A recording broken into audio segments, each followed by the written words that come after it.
जुडे जे पोरियत खानगी अस्पताल तरफां ठगण जो नोटिस वठी घरवारी जो इलाज कराइण जी अपील कई आहे। पोरियत करमचंद भील ॿुधायो त संदसि घरवारी श्रीमती खे खानगी अस्पताल अल नूर मेडिकल सेंटर में मसाने में तकलीफ़ सबबि ऑपरेशन करायो, जंहिंजे ऑपरेशन लाइ 50,000 रुपया वरिता विया। हुन चयो त हू ऑपरेशन बाद घर वापस आया त घरवारी खे साॻी तकलीफ़ थी, जंहिं बाबति डॉक्टर खे दांह ॾिनी, जंहिं धिका ॾेई कढी छॾियो। वियासीं अल नूर अस्पताल जोॾो, हुते वियासीं वञी अल्ट्रासाउंड करायोसीं, चए ॻोड़ी आहे पेट में। पोइ मूं चयो हिन जी ऑपरेशन थींदी, उन्हनि चयो 50,000 लॻंदा।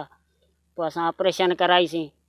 पोइ ऑपरेशन में ॻोड़ी जहिड़ी आहे तहिड़ी पई आहे। पोइ अॼु वरी आउं वियोसीं हिन साॻी अल नूर ते, हिते असांखे धिका ॾेई ॿाहिरि कढियो। औरत ॿुधायो त ऑपरेशन बावजूद खेसि तकलीफ़ आहे, जंहिं लाइ खेसि रोज़ानो इंजेक्शन लॻे थो, पर को बि फ़र्क़ु नथो पवे। 3 बजे खणी विया, शाम जो 5 बजे ॾिनी, पोइ कई ऑपरेशन थी वई। पोइ वरी मोकल ॾिनी, घर आयासीं त घर वरे बि सूर साॻी वरे वियासीं। चए त छिकी ते सोजी आहे, दवाऊं ॾियूं था 24-25 सौ जी, पाणे सही थी वेंदी। पोरियत मुतालबो कयो त संदसि घरवारीअ जो इलाज कराए खानगी अस्पताल इंतज़ामिया ख़िलाफ़ कार्रवाई कई वञे। विज़िट कयो अवामी आवाज़ मीडिया ग्रुप जी वेबसाइट awamiawaz.pk